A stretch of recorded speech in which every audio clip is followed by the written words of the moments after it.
Hello and welcome to another installment of Luna's Art Archive project. Today we are in Timoris Heights in Gorowyn, a home owned by my alt, Time and Space. Ooh, whatever. Anyways, owned by my alt, Time and Space, and a house decorated by me, Luna. And it is another house for myself, one of the rarities in this collection. And so the story behind this house is this was sometime after I did the houses for Feomar and Toriel and Bunya, where it was kind of like, I'm just starting to get those details and stuff in. But this was before like the Rat Bill and the Metaphorically Speaking houses and whatnot, where I really found my groove, really stepped up my game. And so this is kind of like that in between. And so I really, really, really, really wanted to researcher Sanctum, but I just could not afford, uh, that house. So I decided to build one of my own, and Gorowyn just happened to lend itself beautifully to that. So this is when you first walk in. So it's called Gorowyn's Underwater Library and Museum. I wanted people to know before they came in that it was going to be underwater, and they'd be like, Gorowyn? How could there be an underwater in Gorowyn? And I was like super excited, super proud of myself for coming up with this idea. So this is the rainbow room. It's got all the rooms are going to be color coordinated. And so this is the room where, the beginning, I got my rainbow pattern on the ceiling. This Gorowyn houses are a pain to reskin, especially for somebody who wasn't very skilled like me. But, at least I got my baseboards down here and covered up those poles and got everything situated as best I could. So you come up to this girl, and she had yawned, if you didn't see, and she says, "Oh, good golly, come on, activate." Well, she's supposed to say something. I don't know why she's. Oh, here we go. Moondy, I don't know where I came up with that name, says, Yawn, welcome to Gorowyn's Underwater Library and Museum. Please read the pamphlet on the counter for more information.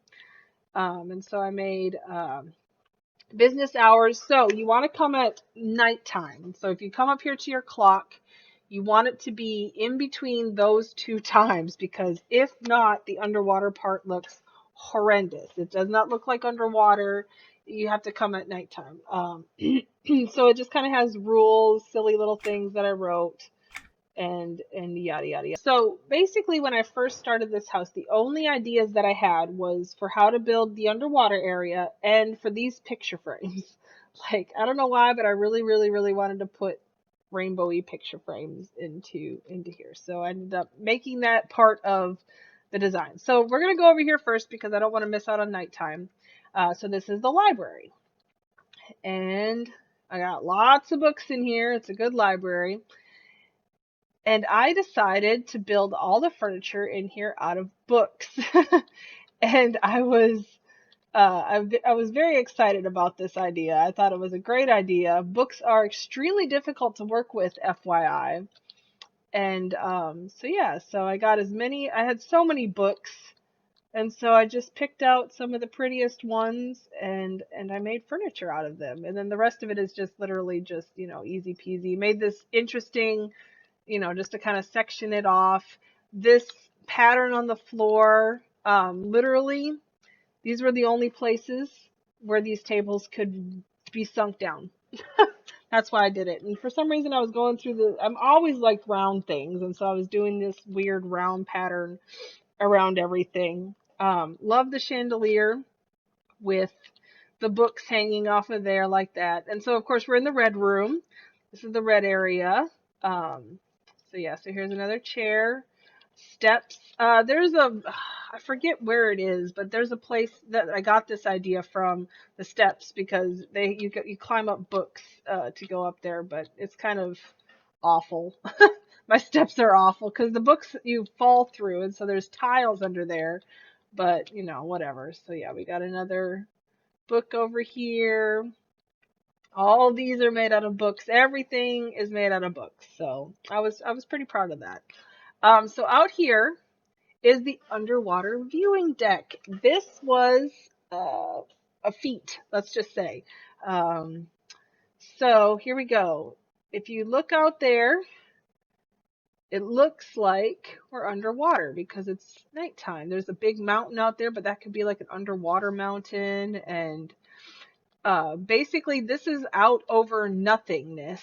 I just built up sand tiles, put the rocks so you couldn't see certain things, put the bubbles and the fish to try to make it look as much underwater as I possibly could. And I was pretty happy with how it ended up, except for the fact that during the day it looks like crap. So, yeah, and then this is supposed to be like that gazebo thing, but I just fenced it all in, put the books in there, made the red ceiling, to stick with the red theme.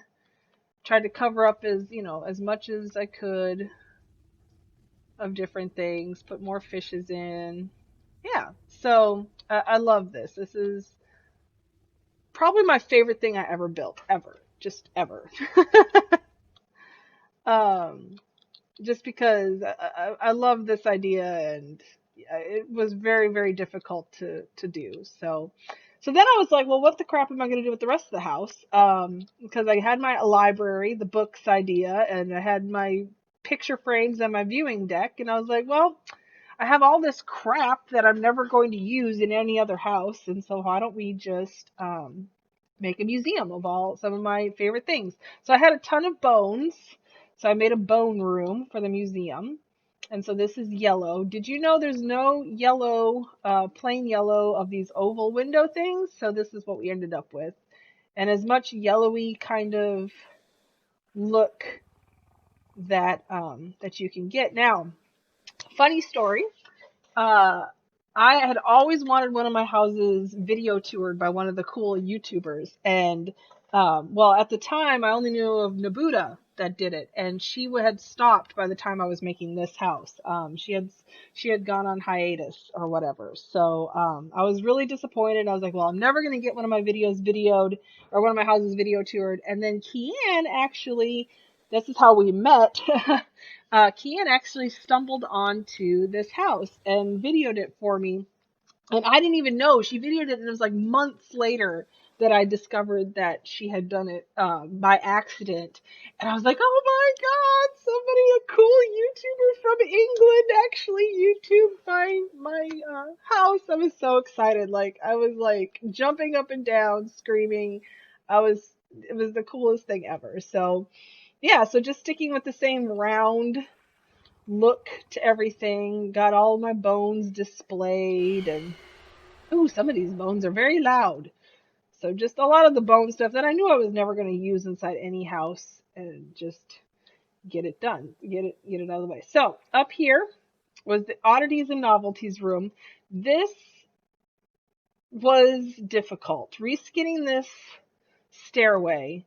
Um, So I couldn't cover up the ceiling, that stayed red, but I did not like the look of the what was over here, so I covered that all up. But oh my goodness, this was a fight. Look, I even left a little bit open there. This was quite the fight to reskin, because I didn't really reskin things before this, and so I was like, oh my gosh, what did I get myself into? But still sticking with the rainbow black theme outside of the rooms. So we come up here now. Obviously, this is the blue room. Oh, golly. Oh, gross. Okay, that's awful. So we got the blue up there, and I used the blue around the top to add some detail and just some of the more interesting things that I had that I liked, just to kind of put it out as a display. I wanted to put these tables sunk down. Oh gosh, that screen box. I'm so sorry. But they wouldn't sink down, so we ended up with this cool pattern with the rugs instead. So yeah, so these are just some things over here. Here's another viewing deck, so I made sure to get some bubbles up here, and didn't want to leave that out. And yeah, so that's the blue room. We're gonna get out of here because I don't like those screen boxes. They're horrible. Oh, and if you look here, so again, the baseboard that they had in here, I just reskinned it. So this is technically the first house that I used baseboard in, but I was just reskinning their baseboard because it didn't match the colors.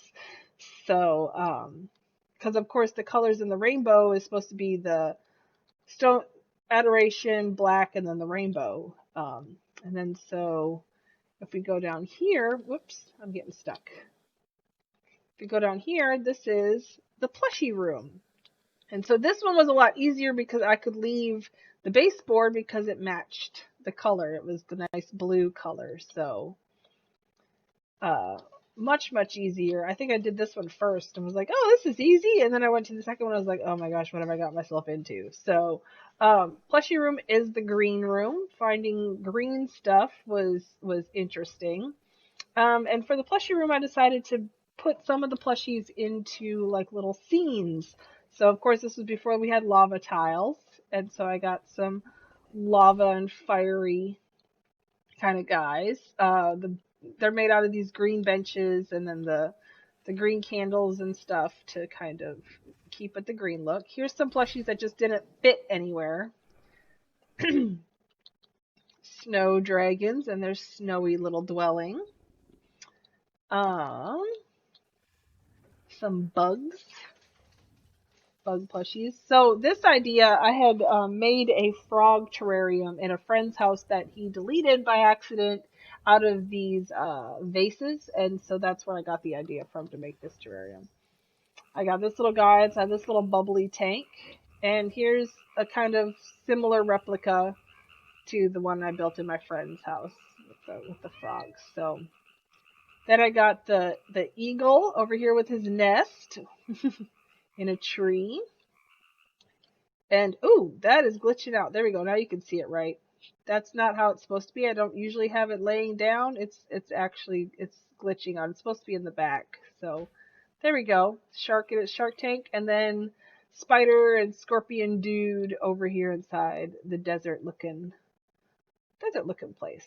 So yeah. Oh, and I thought this was cool. I had these three girls, and this painting kind of matches them. So the purple, brown, and the green. So it's like, by night, and then their cute selves by day. All right, so last room of the museum, another thing that I had a ton of was mushrooms. So that, of course, had to be the purple room. So again, purple is not an easy color to work with. And the way I did around the doors, I couldn't use these tiles, so I had to put that in. So purple and black, just some mushrooms. And these are actually tables flipped over, and they made really good bases for the mushrooms.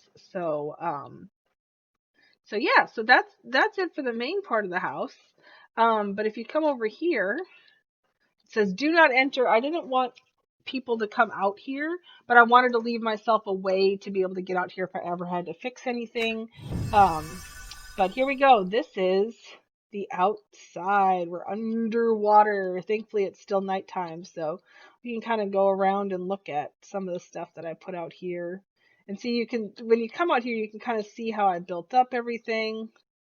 There's tables up there, So I guess this is where I really stepped up my game, really, but I really had to step up my game for the Rat Bill house. And so I just tried to put as much stuff out here as possible to kind of and then another thing too was lining up these tiles. So when you're from the window, I tried to make it so, look, you can't hardly see any seams.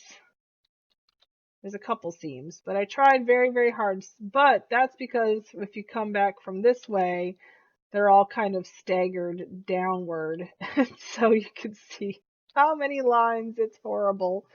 And we're going to come over here to the edge because I'm going to just show you where we are. First house I ever broke out of. So yeah, so we're just kind of hanging off the edge here.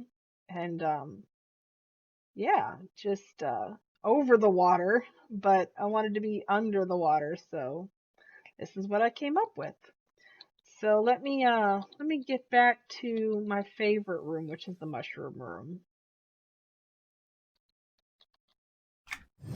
Yeah, I love the colors in here because you know me, I love rainbow and all that stuff. So all right.